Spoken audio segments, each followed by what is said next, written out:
এই যে এলাকায় নতুন নাকি? এর আগে তো কখনো এলাকায় দেখেছি বলে মনে হয় না। তবে যাই বলি, আপনার চোখ দুটা কিন্তু জোস। এমন মায়াবী চোখ এর আগে আমি কোথাও দেখিনি। আপনারা হয়তো ভাবছেন আমি কথাগুলো কাকে বলছি আর কেনই বা এইসব কথা বলছি।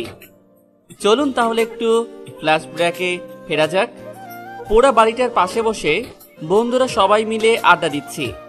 অদ্ভুত একটা ভালো লাগা কাজ করে সকলে মিলে বসে একসাথে আড্ডা দিতে।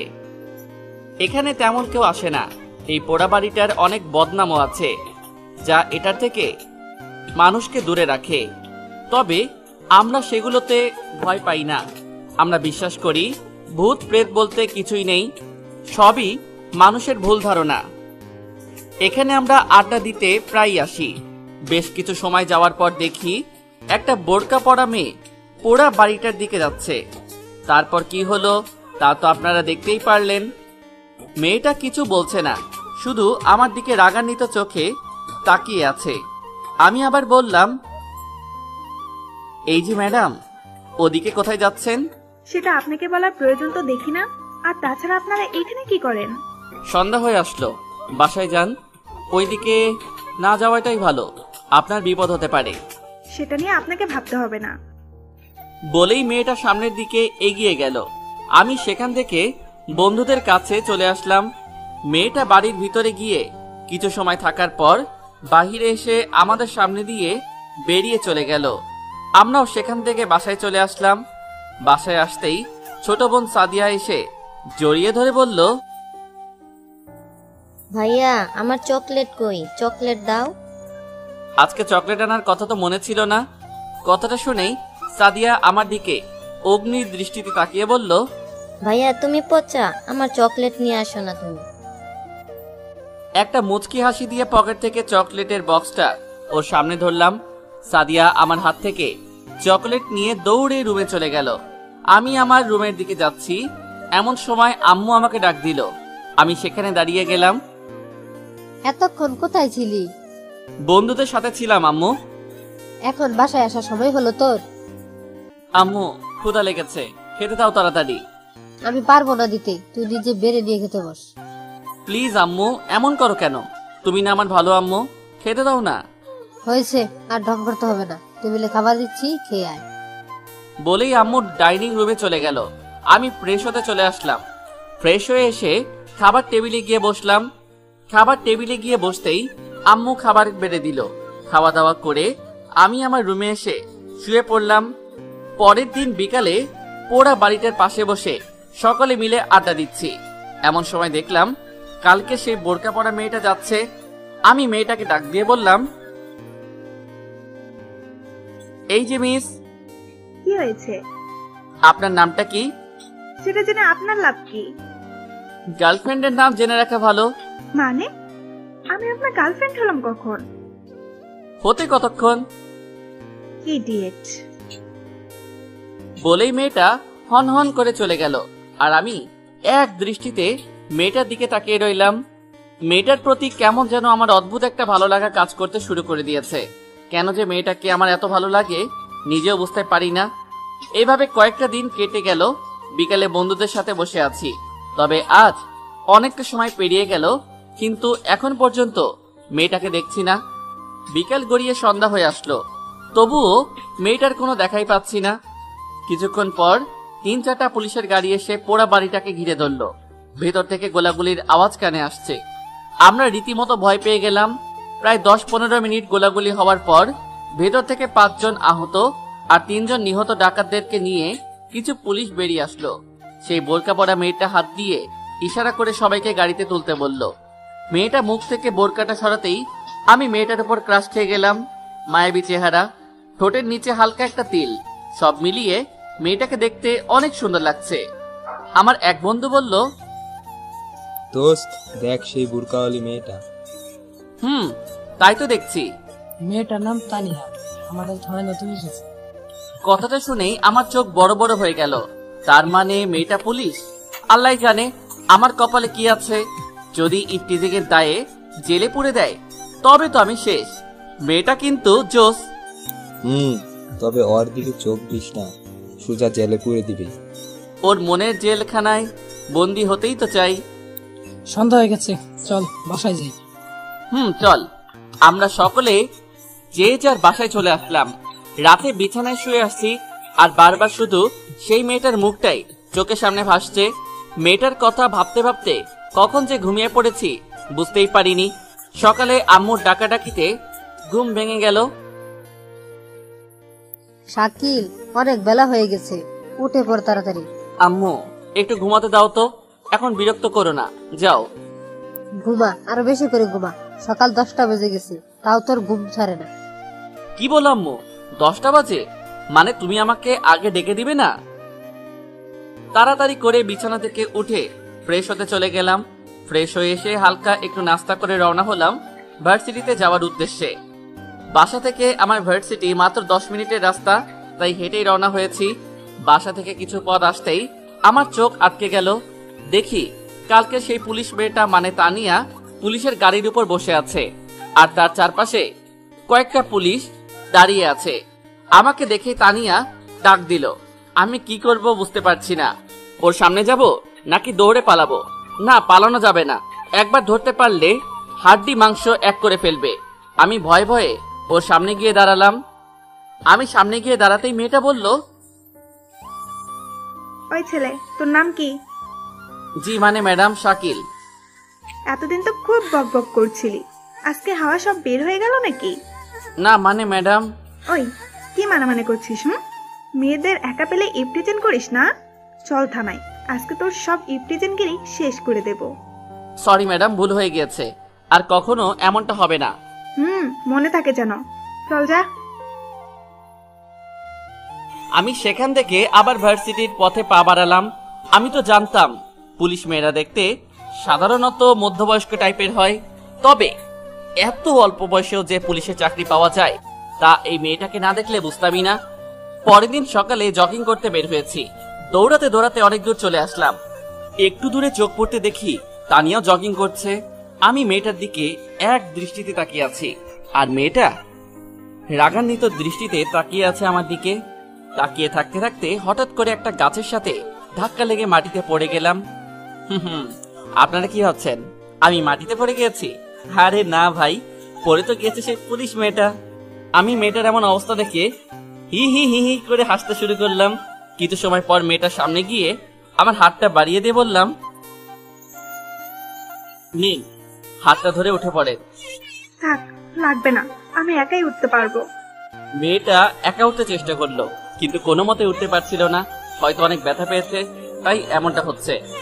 আমি সেখান থেকে চলে যাব এমন সময় মেয়েটা আমার হাতটা ধরে উঠে পড়লো, কিন্তু কোনো মতে সোজা হয়ে দাঁড়াতে পারছে না। হয়তো পায়ে অনেক ব্যথা পেয়েছে। মেয়েটা বলল, আমাকে একটু বাসা পর্যন্ত পৌঁছে দিবেন? আচ্ছা দাঁড়ান, আমি একটা রিক্সা নিয়ে আসছি। রিক্সার জন্য গিয়ে অনেক সময় দাঁড়িয়ে থাকলাম, কিন্তু কোনো রিক্সাই পেলাম না। অবশেষে কোনো উপায় না পেয়ে মেয়েটাকে কোলে তুলে নিলাম। মেয়েটা কিছু বলছে না, শুধু আমার দিকে অপলক দৃষ্টিতে তাকিয়ে আছে। সকালের রাস্তা, তাই তেমন কোনো লোকজনও নেই। হালকা সূর্যের কিরণ এসে মেয়েটার মুখের উপর পড়ছে। সূর্যের কিরণগুলো মেয়েটার সৌন্দর্য যেন আরো বাড়িয়ে দিচ্ছে। দেখতে দেখতে মেয়েটার বাসার সামনে চলে আসলাম। আমি বললাম, এখন কি যেতে পারবেন আপনি? পারবো। আমি মেয়েটাকে ছেড়ে দিলাম। মেয়েটা একটু সামনে যেতেই নিজের ভর রাখতে না পেরে মাটিতে পড়ে যাচ্ছিল। আমি মেয়েটার কোমরে হাত দিয়ে মেয়েটাকে আটকে ধরলাম। মেয়েটার কোমরে হাত দিতেই ওর সমস্ত শরীর কেঁপে উঠল। কেন জানি বারবার মেয়েটার মায়ায় জড়িয়ে যাচ্ছি। মেয়েটাকে যত দেখছি তত যেন ওর প্রতি আমার আরো মায়া বেড়ে যাচ্ছে। তারপর মেয়েটাকে ধরে রুমে নিয়ে গেলাম। মেয়েটা কিছু বলছে না, শুধু আমার দিকে এক দৃষ্টিতে তাকিয়ে আছে। রুমের ভিতরে এসে মেয়েটাকে বিছানায় শুইয়ে দিয়ে চলে আসবো এমন সময় কিছু একটা সাথে পা লেগে সোজা বিছানায় পড়ে গেলাম। আমার সাথে ধাক্কা লেগে মেয়েটাও এসে পড়লো আমার উপর। মেয়েটা আমার উপর পড়তেই ওর ঠোঁট দুটো এসে পড়লো আমার ঠোঁটের উপর। আমি ওর ঠোঁটের জন্য কিছু বলতে পারছি না, শুধু ওর মায়াবী চোখ দুটোর দিকে তাকিয়ে আছি। মেয়েটা আমার উপর থেকে উঠে দাঁড়ালো। আমি বললাম, রুমের ভিতরে এসে মেয়েটাকে বিছানায় শুইয়ে দিয়ে চলে আসবো, এমন সময় কিছু একটার সাথে পা লেগে সোজা বিছানায় পড়ে গেলাম। আমার সাথে ধাক্কা লেগে মেয়েটাও এসে পড়লো আমার উপর। মেয়েটা আমার উপর পড়তেই ওর ঠোঁট দুটো এসে পড়লো আমার ঠোঁটের উপর। আমি ওর ঠোঁটের জন্য কিছু বলতে পারছি না, শুধু ওর মায়াবী চোখ দুটোর দিকে তাকিয়ে আছি। মেয়েটা আমার উপর থেকে উঠে দাঁড়ালো। আমি বললাম, সরি, আসলে আমি বুঝতে পারিনি।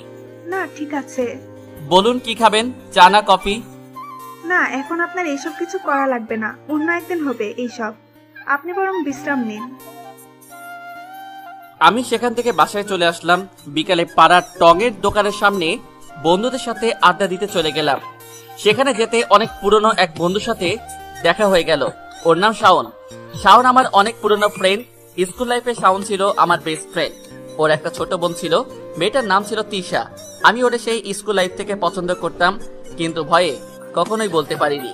কারণ তিশাকে কিছু বললে ও যদি শাওনকে বলে দেয়, তবে তো আমাদের এতদিনের বন্ধুত্ব সব শেষ হয়ে যাবে। ওর বাবা পুলিশে চাকরি করত। বাবা যশোরে ট্রান্সফার হওয়ার ফলে ওরা সপরিবারে যশোর চলে যায়। সেই দিনই ছিল আমাদের শেষ কথা। আমাদের কারো কাছে তখন ফোন না থাকায় যোগাযোগটাও রাখতে পারিনি।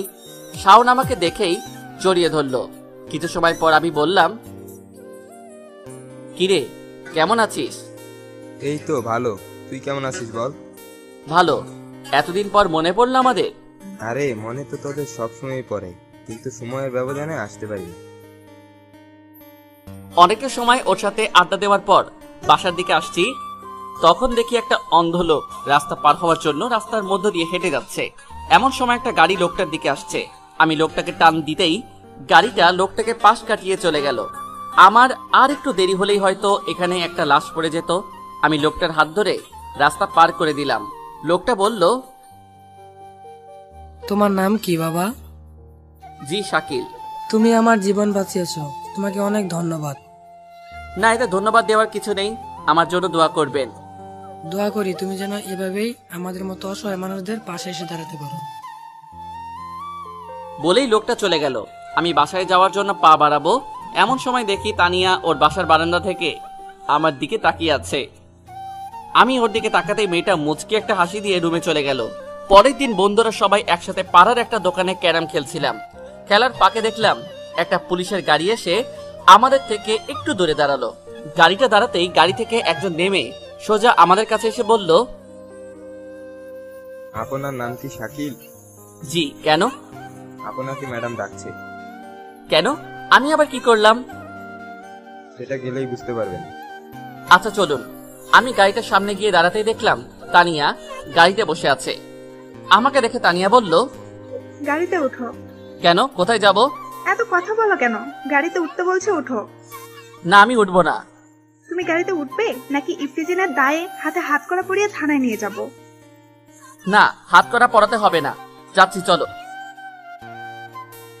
তারপর আর কি, ভদ্র ছেলের মতো গাড়িতে উঠে বসলাম। এই পুলিশদের আবার বিশ্বাস নেই, কোন সময় কোন কেসে ফাঁসিয়ে দেয় কে জানে। গাড়িটা তার নিজ গতিতে চলতে শুরু করলো। আমি তানিয়াকে বললাম, আচ্ছা আমরা কোথায় যাচ্ছি? আজকে আমরা সারাদিন ঘুরবো। ঘুরবো মানে? ঘুরবো মানে আমরা আজ সারাদিন নদীর পাড়ে একসাথে ঘুরে বেড়াবো। না ঘুরলে হয় না? না, বেশি কথা বললে কিন্তু থানায় নিয়ে যাব। না থাক, থানায় নিতে হবে না। গাড়ি তার নিজ গতিতে চলছে। তানিয়া জানালা দিয়ে বাইরে তাকিয়ে আছে। বাইরে থেকে হাওয়া এসে তানিয়ার চুলগুলো এলোমেলো করে দিচ্ছে। আমি কিছু বলছি না, শুধু তানিয়ার এই মায়াভরা মুখটার দিকে তাকিয়ে আছি। দেখতে দেখতে আমরা নদীর খুব কাছে চলে আসলাম। তানিয়া বলল, রফিক সাহেব, গাড়িটা এখানেই দাঁড় করান, আমরা এখান থেকে হেঁটে যেতে পারবো। আপনি গাড়িটা ঘুরিয়ে থানায় চলে যান, কোনো রকম সমস্যা হলে আমাকে ফোন করবেন। আচ্ছা ম্যাডাম। গাড়িটা থেমে গেল। আমরা গাড়ি থেকে নেমে দুজনে একসাথে হাঁটতে শুরু করলাম। হাঁটতে হাঁটতে যমুনা নদীর পাড়ে চলে আসলাম। নদীর পাড় বেয়ে দুজন হেঁটে চলেছি আর নদীর অপরূপ সৌন্দর্য উপভোগ করছি। নদীর ঢেউ শব্দ করে এসে পায়ের পাতা বেয়ে উঠছে, আবার সেটা নিজের গতিতে চলে যাচ্ছে। মাঝে মাঝে নদীতে মাছ লাফাতেও দেখছি। এসব দেখতে দেখতে আমার চোখ পড়লো একটা ছোট নৌকার উপর। তানিয়া আমাকে বলল, তুমি নৌকা চালাতে পারো? নৌকা চালানো ব্যাপার হলো নাকি? চলো না নৌকায় উঠি। এখন না উঠলে হয় না? না চলো। দেখ, আমি তো নৌকা চালাতে পারি না। একটু ভাব নিতে গিয়ে এখন মনে হয় বাস খেয়ে গেলাম।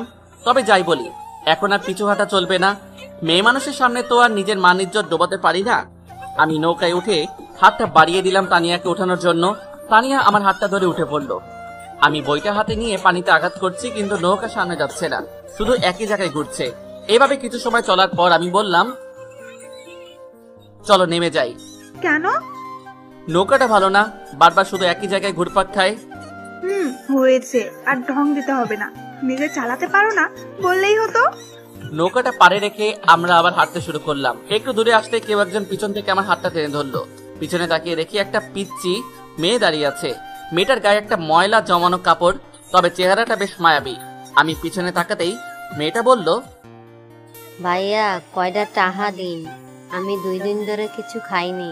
ঘরে আমার ছোট একটা ভাই আছে, ওর জন্য খাবার নিয়ে যেতে হবে ভাইয়া। নাম কি তোমার?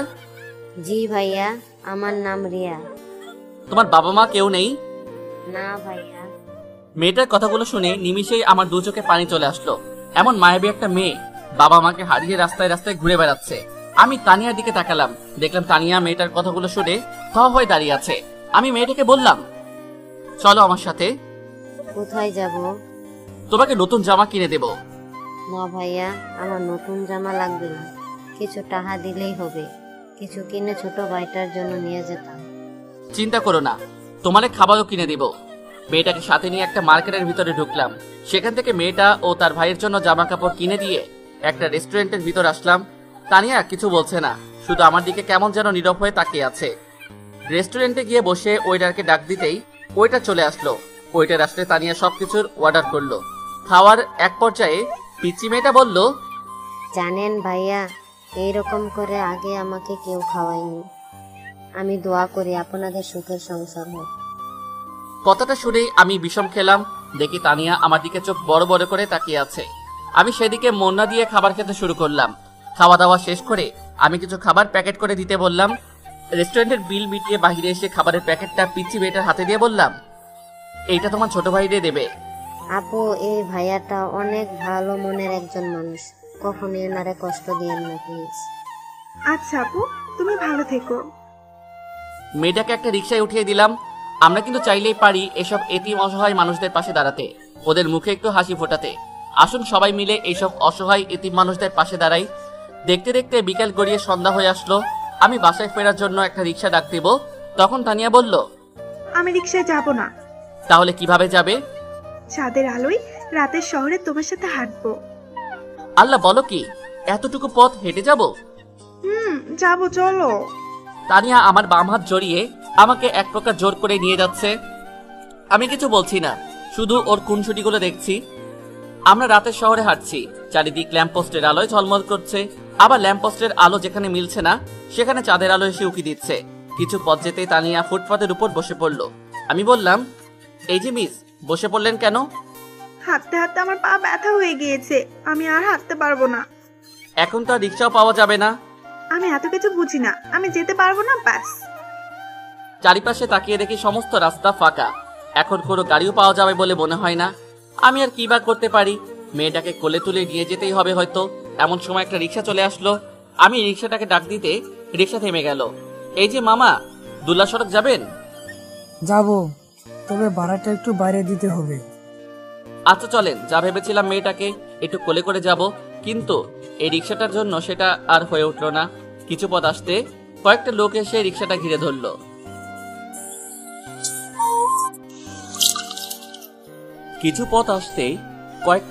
রিক্সাটা ঘিরে ধরলো।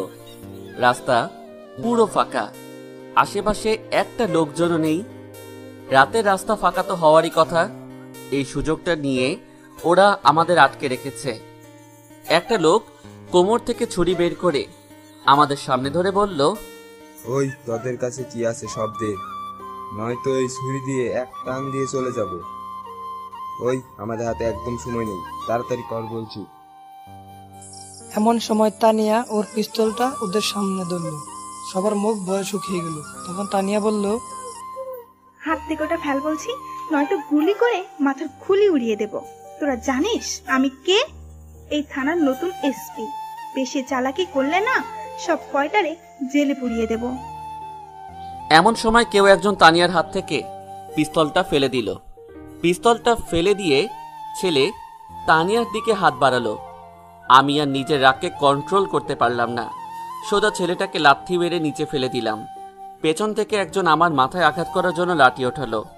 আমি ওর হাত থেকে লাঠিটা নিয়েই এলোমেলোভাবে মার শুরু করলাম। এক পর্যায়ে একজন ছুরি দিয়ে আমার হাতে আঘাত করে দৌড়ে পালালো সবাই। আমি তানিয়ার কাছে আসলাম, তখন তানিয়া বলল, তোমার হাত থেকে তো অনেক রক্ত বের হচ্ছে। ওটা ব্যাপার না, একটু পরেই ঠিক হয়ে যাবে। ব্যাপার না বললেই হলো, হাতটা এদিকে দাও। থাক না। চুপ, তুমি আর একটাও কথা বলবে না। তানিয়া ওর ওড়নাটা ছিঁড়ে আমার হাতে বেঁধে দিল। দেখলাম তানিয়া ওড়না পেঁচিয়ে দিচ্ছে আর নীরবে কাঁদছে। ওর চোখে 2-1 ফোঁটা পানি আমার উপরে পড়ল। আমি বললাম, ওই হাত কাটলো আমার আর কাঁদছো তুমি? ওটা তুমি বুঝবে না, কেন ওদের সাথে মারামারি করতে গেলে? ওরা তোমার গায়ে হাত দিবে আর আমি চুপ করে বসে থাকবো? আমার জন্য কেন তুমি তোমার নিজের জীবন ঝুঁকিয়ে ফেলবে? আর যদি তোমার কিছু একটা হয়ে যেত? বলেই মেয়েটা আমাকে জড়িয়ে ধরে আরো জোরে কান্না করতে শুরু করলো। আমি আমার হাত দিয়ে মেয়েটার 2 চোখের পানি মুছে দিতে দিতে বললাম, হয়েছে, আর কান্না করতে হবে না, এখন বাসায় যেতে হবে, চলো। আমি তানিয়াকে ওর বাসার সামনে রেখে এসে আমি আমার বাসায় চলে আসলাম। বাসায় এসে ফ্রেশ হয়ে খাওয়া দাওয়া করে ঘুমাতে যাব, এমন সময় আব্বু আমাকে ডাক দিল। আমি সামনে যেতেই আব্বু বলল, শাকির, এদিকে আয়। জি আব্বু, বলো। তুই পড়াশোনার পাশাপাশি একটা চাকরি খুঁজছিলি না? হ্যাঁ তো। আমার পুরানো এক বন্ধুর ছেলের কাছে তোর কথা বলেছি, কালকে ওর অফিসে তোকে যেতে বলেছে। ওখানে গেলে তোর চাকরি হয়ে যাবে। এখন ঘুমাতে যা। ঠিক আছে আব্বু। আমি ঘুমাতে চলে গেলাম, তবে কিছুতেই চোখে ঘুম আসছে না। অনেক সময় পর চোখে ঘুম চলে আসলো। সকালে ঘুম থেকে উঠে হালকা একটু নাস্তা করে চলে গেলাম আব্বুর বন্ধুর ছেলের সাথে দেখা করার জন্য। জানি না চাকরিটা হবে কিনা, তবে যখন আব্বু বলেছে তখন তো দেখা করতেই হবে। অফিসে ঢুকে একটু সামনে এগিয়ে যেতে পাশ থেকে একটা মেয়ে বলল, এই দাঁড়ান, কোথায় যাচ্ছেন? আমি আপনাদের ম্যানেজারের সাথে একটু দেখা করতে চাই। আপনি দাঁড়ান, আমি স্যারকে ফোন দিয়ে বলতেছি আপনার কথা। মেয়েটা ওর সামনে থেকে টেলিফোনটা হাতে নিয়ে ফোন করলো। কিছু সময় রিং হওয়ার পর মেয়েটা বলল, স্যার, আপনার সাথে একজন দেখা করতে আসছে। ঠিক আছে, ওনাকে ভেতরে পাঠিয়ে দাও। আচ্ছা স্যার, স্যার আপনাকে ভিতরে যেতে বলল। আমি আরো সামনে এগিয়ে গেলাম। ম্যানেজারের রুমের সামনে গিয়ে দরজাটা খুলতেই আমি অবাক হয়ে গেলাম। দেখি ম্যানেজারের চেয়ারে আমার বন্ধু শাওন বসে আছে। শাওনও তো আমাকে দেখে হা হয়ে গেছে। কিরে দোস্ত, তুই এখানে? আসলে বাবা আমাকে পাঠিয়েছিল। ও তাই বল। আচ্ছা শোন, তোর চাকরিটা হয়ে গেছে, কাল থেকে চাকরিতে জয়েন করতে পারিস। থ্যাঙ্কস দোস্ত। আরে এত ধন্যবাদ দেওয়ার কিছু নেই, চল তোকে এখন সবার সাথে পরিচয় করিয়ে দিই। ঠিক আছে চল। সবার সাথে পরিচিত হয়ে বাসায় চলে আসলাম। যাক, একদিক থেকে ভালোই হলো, পড়াশোনার পাশাপাশি একটা চাকরিও পেয়ে গেলাম। বিকেলে বন্ধুদের সাথে আড্ডা দিতে চলে গেলাম। আমরা সাধারণত পাড়ার টং দোকানের সামনে বসে আড্ডা দেই।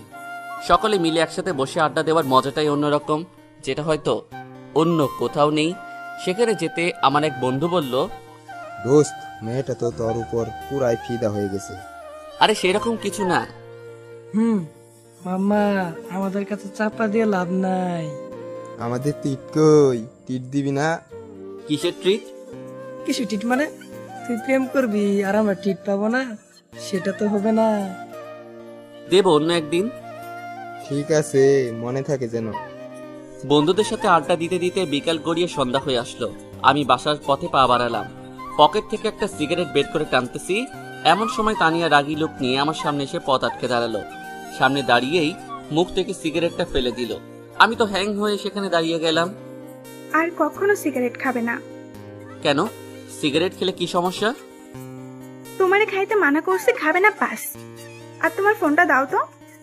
কেন, কি করবা? মাটিতে ঢিল মেরে ভাঙবো, দাও। রাগটা তোমার ফোনের উপরই দেখাও। তুমি ফোনটা দিবে?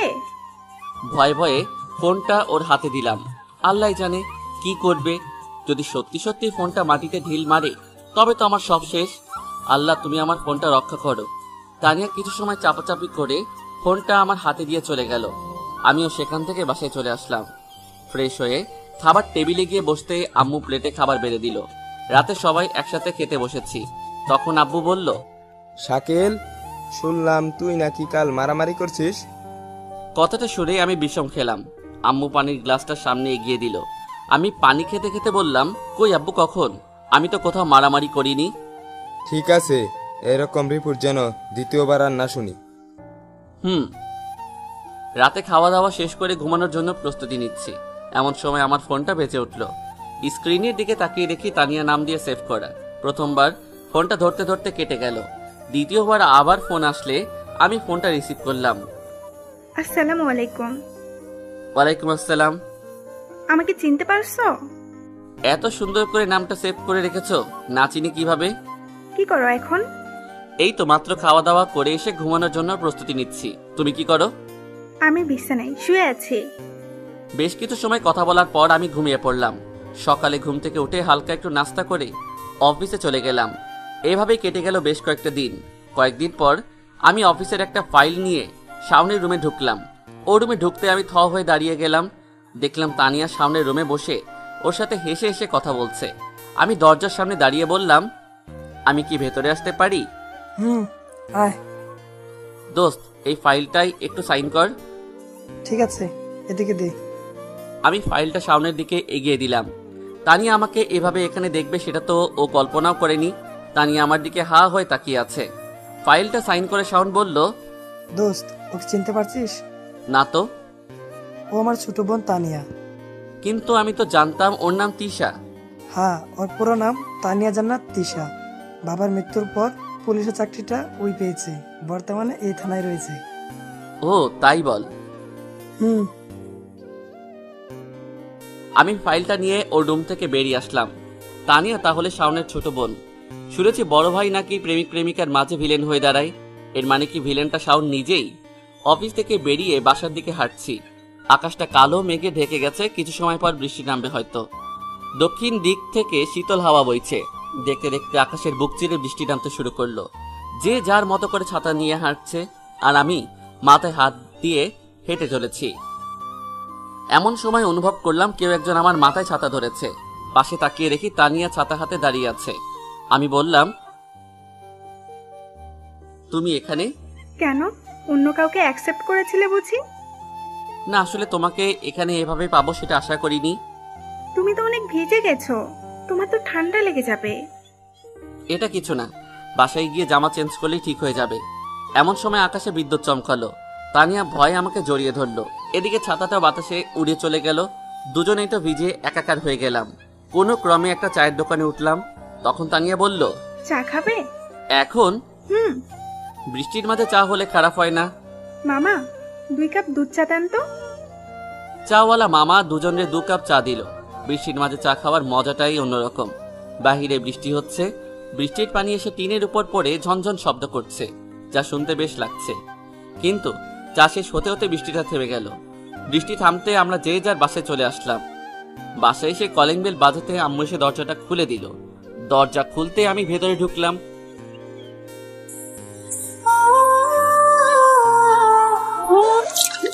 তোর গা তো পুরো ভিজে গেছে দেখছি। আম্মু। তাড়াতাড়ি ড্রেস চেঞ্জ করে নে। ওকে। অফিসে বসে কম্পিউটারে কাজ করছি। এমন সময় অফিসের একজন কর্মচারী আসলো আমার রুমে। এসে বলল, স্যার আপনাকে ডাকছে। কেন? সেটা তো জানি না। আচ্ছা তুমি যাও, আমি আসছি। আমি শাওনের রুমের দিকে গেলাম। রুমে যেতে যেতে শাওন আমাকে বসতে বলল। আমি বসতেই শাওন বলল, দোস্ত, আমাকে একটা সাহায্য করতে হবে। কি সাহায্য বল? আম্মু কাল আমার জন্য পাত্রী দেখতে যাবে, তোকে আমার হাতে যেতে হবে। প্লিজ না করিস না। ওকে। পরের দিন শাওনের পরিবারের সাথে ওর জন্য পাত্রী দেখতে গেলাম। সাথে শাওনও আছে, তবে ও একটু নার্ভাস ফিল করছে মনে হয়। সেখানে গিয়ে বসার কিছু সময় পর পাত্রীকে নিয়ে আসা হলো ইয়া বড় একটা ঘোমটা দিয়ে।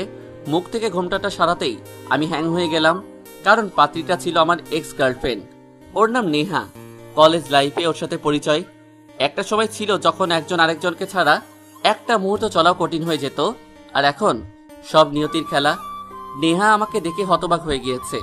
ওকে এভাবে দেখবো তা একটাবার কল্পনাও করিনি। সবাই শাওন আর নেহাকে একা কথা বলতে বলল, কিন্তু শাওন একা যেতে সাহস পাচ্ছে না।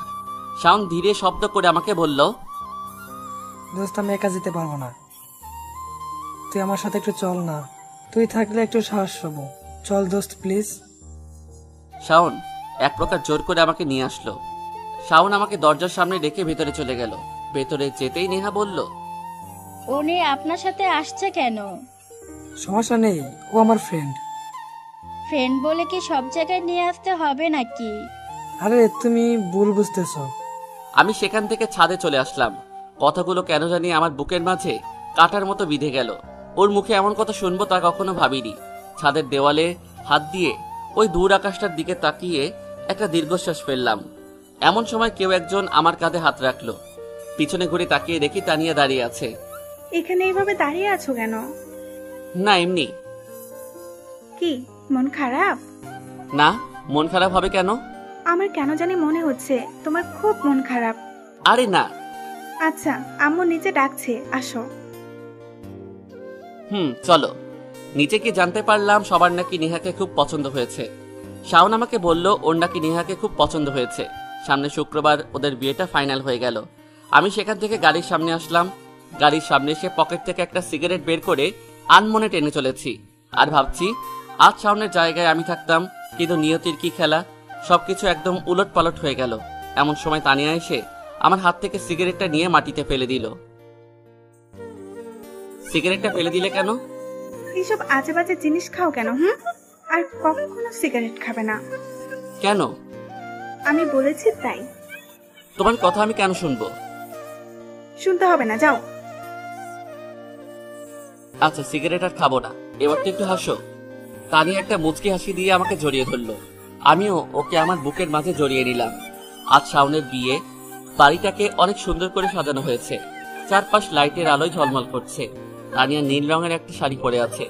ওকে নীল শাড়িতে যা লাগছে না, মনে হচ্ছে যেন আকাশ থেকে নীল পরেই নিচে নেমে এসেছে। মেয়েটা সিঁড়িতে দাঁড়িয়ে পা উঁচু করে উপরে হাত দিয়ে দেওয়া ফুল লাগাচ্ছে। উপরে হাত দেওয়ার ফলে ওর শাড়িটা কোমর থেকে একটু উপরে উঠে গিয়েছে। আমি গিয়ে কোমরে হাত রাখতেই মেয়েটা শিউরিয়ে উঠল। আমি ওকে দেওয়ালের সাথে আটকে ধরলাম। তখন তানিয়া বলল, কি করছো? ছাড়ো, কেউ দেখে ফেলবে তো। কেউ দেখবে না। ছাড়ো বলছি, আমি কিন্তু চিৎকার করব। তাই করো চিৎকার। ছাড়ো প্লিজ। ছাড়বো বলে তো ধরিনি। ভাইয়া। কথাটা শুনে আমি মেয়েটাকে ছেড়ে দিলাম। মেয়েটাও দৌড়ে পালালো। পিছনে তাকিয়ে দেখি কেউ নেই। তার মানে মেয়েটা আমাকে ফাঁকি দিয়ে দৌড়ে পালিয়েছে। কি আর করার, আমিও সেখান থেকে চলে আসলাম। বিকালে বাসার সকলে নেহাদের বাড়িতে গেলাম। সেখানে যেতে বর সহকারে আমাদের গেটে আটকে দেওয়া হলো। গেটের ঝামেলা মিটিয়ে ভেতরে আসলাম। ভেতরে এসে কিছু সময় বসার পর একটা পিচ্চি এসে বলল, ভাইয়া আপনাকে দূরে নেহা আপু ডাকছি। কেন বলো তো? সেটা তো জানি না, আপু জাস্ট আপনাকে নিয়ে যেতে বললো। আচ্ছা চলো।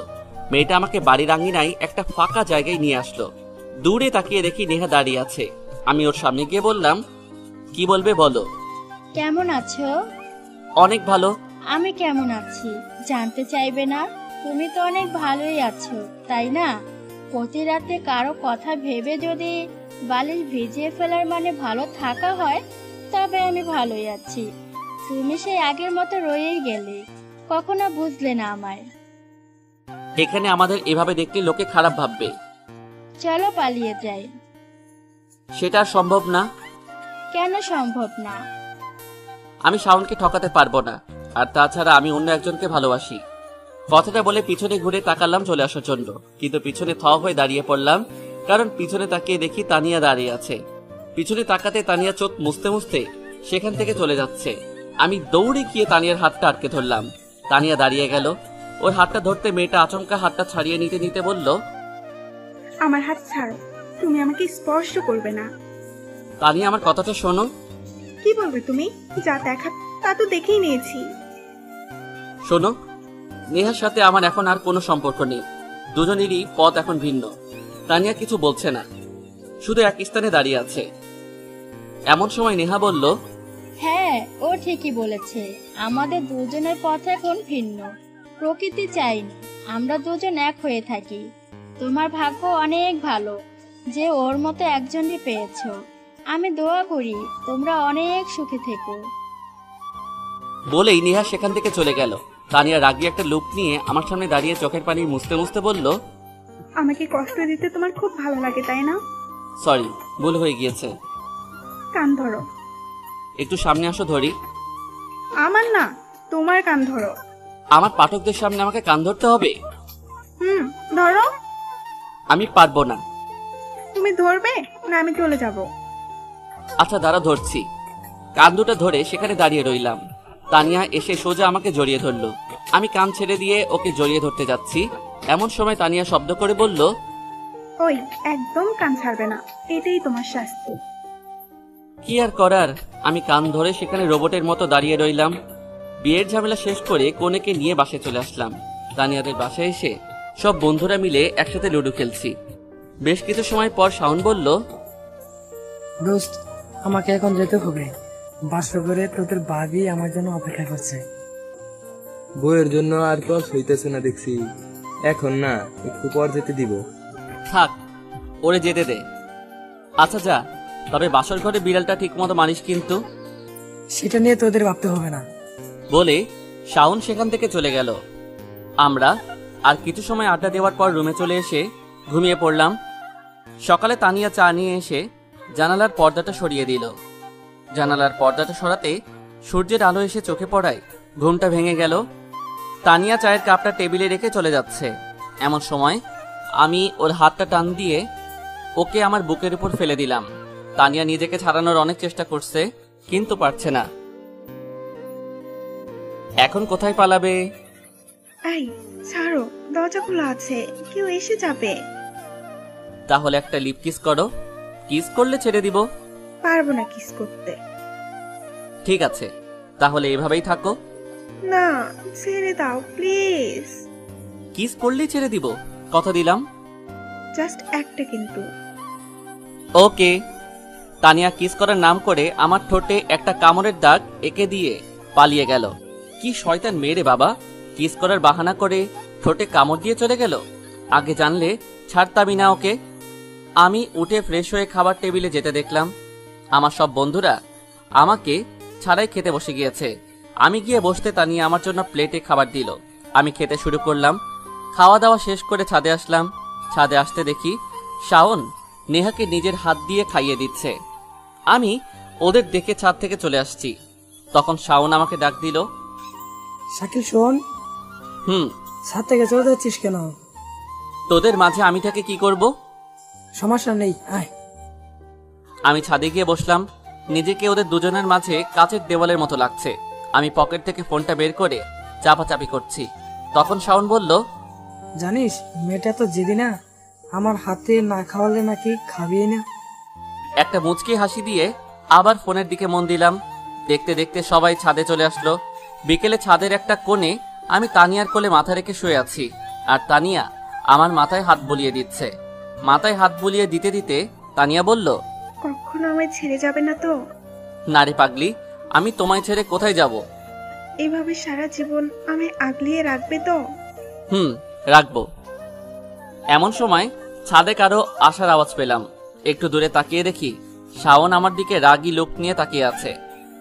আমরা শাওনকে দেখে দুজনই উঠে দাঁড়ালাম। শাওন সোজা এসে আমার গালে কষে একটা থাপ্পড় বসিয়ে দিল। এই জন্যই তোরে আমি আপন করে নিয়েছিলাম। শাওন, আমার কথাটা তো শোন। কি বলবি তুই? আরে তোরে তো আমি আমার বুকের এই মাঝখানটায় জায়গা দিয়েছিলাম, আর তুই কি না, ছি, আর কখনো আমার সামনে আসবি না। তুই আমার বাসা থেকে বের হয়ে যায় এখনই। তোর এই মুখ আর যেন আমি না দেখি। একবার তানিয়ার দিকে তাকালাম। তানিয়া চুপ হয়ে দাঁড়িয়ে আছে। আরো কি বা বলবে, কোনো কিছু বলার ভাষা যে ওর নেই। মাথা নিচু করে সেখান থেকে চলে আসলাম। এই ভয়টা আমি আজ থেকে 10 বছর আগেই পেয়েছিলাম, যার ফলে তখন তানিয়াকে কিছু বলতে পারিনি। আমি কখনো চাইনি এগুলোর জন্য আমাদের বন্ধুত্বটা নষ্ট হয়ে যাক। রেল লাইনের পথ বেয়ে হাঁটছি আর কথাগুলো ভাবছি। বিকেলে বাসায় আসতে আম্মু বলল, কিরে আজকে চলে আসলি যে? ভালো লাগছিল না, তাই চলে আসলাম। তুই ফ্রেশ হয়ে নে, আমি খাবার দিচ্ছি। আম্মু, আমার ক্ষুধা নেই, তোমরা খেয়ে নাও। ক্ষুধা নেই মানে? শাওন আমাকে অনেক যত্ন খাইয়েছে, বারবার বলছিলাম আর খেতে পারবো না, কিন্তু ও আমার কোনো কথাই শোনেনি। কি ব্যাপার, তোর চোখে পানি কেন? ও কিছু না, পোকা পড়েছিল হয়তো। আচ্ছা, রুমে যা এখন। আমি রুমে চলে আসলাম। আম্মু সন্দেহ করবে বিধায় আম্মুকে মিথ্যা কথা বললাম। কথাগুলো বলতে বলতে অজান্তেই দু চোখের কোণে পানি চলে এসেছে। রুমে এসে ফোনটা অফ করে ঘুমিয়ে পড়লাম। সকালে ঘুম থেকে উঠে ফোনটা অন করতে দেখলাম নেহা বেশ কয়েকটা ফোন করেছে। নেহার এতগুলো কল দেখে রীতিমতো ঘাবড়ে গেলাম। আমি নেহাকে ফোন করলাম। 2-3 বার রিং হওয়ার পর ফোনটা রিসিভ করলো। হ্যালো নেহা। তোমার ফোন বন্ধ ছিল কেন? সে কখন থেকে তোমাকে ফোন করছে। কোথায় তুমি এখন? তাড়াতাড়ি হসপিটালে আসো। কেন, কি হয়েছে? তানিয়া ব্লেড দিয়ে নিজের হাতে রকেটে আত্মহত্যা করার চেষ্টা করেছে। কি বলছো সব? হ্যাঁ, আমরা এখন হসপিটালে রয়েছি। কথাটা শুনে হাত থেকে ফোনটা পড়ে গেল। আমি বাইকটা বের করে সোজা হাসপাতালে চলে গেলাম। বাইকটা পার্কিং করে লিফটে করে 5 তলায় আসলাম। সেখানে আসতেই দেখি আন্টি বেঞ্চে বসে কাঁদছে, আর নেহা তাকে সান্ত্বনা দিচ্ছে। পাশে শাওন দাঁড়িয়ে আছে। শাওনকে দেখে ওর বলা কথাগুলো মনে পড়ে গেল। আমি সেখান থেকে চলে আসছি। এমন সময় পেছন থেকে কেউ আমার হাতটা আটকে ধরলো। পিছনে তাকিয়ে দেখি শাওন আমার সামনে দাঁড়িয়ে আছে। পিছন ফিরে ঘুরতে শাওন বলল, কোথায় যাচ্ছিস? চলে যাচ্ছি তোর সামনে থেকে। তানিয়াকে না দেখি চলে যাবি? নিশ্চুপ হয়ে দাঁড়িয়ে আছি। শেষ পর্যন্ত তোদের ভালোবাসায় জয় হলো। তুই কি বলছিস? আমি কিছুই বুঝতে পারছি না। তানিয়া তোর জন্য নিজেকে শেষ করে দিতে চেয়েছিল। তোদের ভালোবাসার কাছে আজ আমি হেরে গেলাম। তানিয়া তোকে ছাড়া বাঁচবে না। আমি তোর কাছে হাত জোড় করে ক্ষমা চাইছি। তুই আমাকে মাফ করে দে। আরে কি করছিস তুই? আয় বুকে আয়। শাওন আমাকে জড়িয়ে ধরে কাঁদতে লাগলো। আমাদের দুজনকে আবার একত্র দেখে নেহা এবং তানিয়ার মা দুজনে অনেক খুশি হয়েছে। শাওনের এমন অবস্থা দেখে দু চোখের কোণে পানি চলে আসলো। তবে এটা দুঃখের কান্না না, এটা হলো সুখের কান্না। কিছু সময় পর আমি বললাম, তানিয়া এখন কেমন আছে? ও এখন একটু সুস্থ। যা ভেতরে যা। ওই কি করছো? তোমার এখন রেস্ট নেওয়া দরকার, তুমি শুয়ে থাকো। যদি তোমায় না পাই তবে জীবন রেখে লাভ কি? আজ যদি তোমার কিছু একটা হয়ে যেত তবে আমি কি নিয়ে থাকতাম? আর কখনো এসব করবে না। বলে মেয়েটাকে বুকে জড়িয়ে নিলাম। এর মাঝে আব্বু আম্মু সহ সকলে রুমে চলে আসলো। আমাদের এমন অবস্থা দেখে সবাই মিষ্টি মিষ্টি করে হাসতে লাগলো। আমি লজ্জায় তানিয়াকে ছেড়ে দিলাম। কোনো ক্রমে আমাদের বিয়েটা সম্পন্ন হয়ে গেল। আজ আমাদের বাসর রাত। রাতে বন্ধুদের সাথে আড্ডা দিয়ে রুমে আসবো। এমন সময় আমার এক বন্ধু বলল, দোস্ত, মনে আছে আমরা কি শপথ নিয়েছিলাম? বাসর রাতে বউ পিটাবো, যেন বউ আমাদের উপর কোনো প্রকার কথা বলতে না পারে। তার বলতে আমি সেই জন্য আগেই রুমে লাঠি আর দড়ি লুকিয়ে রেখে এসেছি। আচ্ছা, যা এখন। আমি বাসর ঘরের দিকে পা বাড়ালাম। অনেকজনকে দেখে আসছি, তারা বইয়ের উপর কথা বলতে পারে না, তার জন্য আমাদের এই প্ল্যান। বাসর রাতে বউ পিটামো, কি মজাটাই না হবে। রুমের সামনে এসে দরজাটা খুলতেই চোখ বড় বড় হয়ে গেল। দরজাটা খুলতে দেখি তানিয়া এক হাতে দড়ি আর অন্য হাতে লাঠি নিয়ে দাঁড়িয়ে আছে। তার মানে তানিয়া কি আগে থেকেই আমাদের প্ল্যান জানতে পেরেছে নাকি? এবার আমার কি হবে? মেয়েটার সামনে গিয়ে বললাম, কি ব্যাপার, তোমার হাতে লাঠি কেন? আমার ইচ্ছে ছিল অপরাধীদের যেভাবে পিটাই সেভাবে আমি বাসর ঘরে আমার বরকে পিটামো। কি বলছো সব? হ্যাঁ, আমি ঠিকই বলছি। সেই ইচ্ছাটাই এখন পূরণ করব। বলে তানিয়ার দরজাটা লাগিয়ে দিল। দরজাটা লাগাতেই ঘরের মধ্যে ভূমিকম্প শুরু হয়ে গেল। তবে এটা বিড়াল মারার ভূমিকম্প না, এটা হলো বাসর ঘরে বরকে পিটানোর ভূমিকম্প।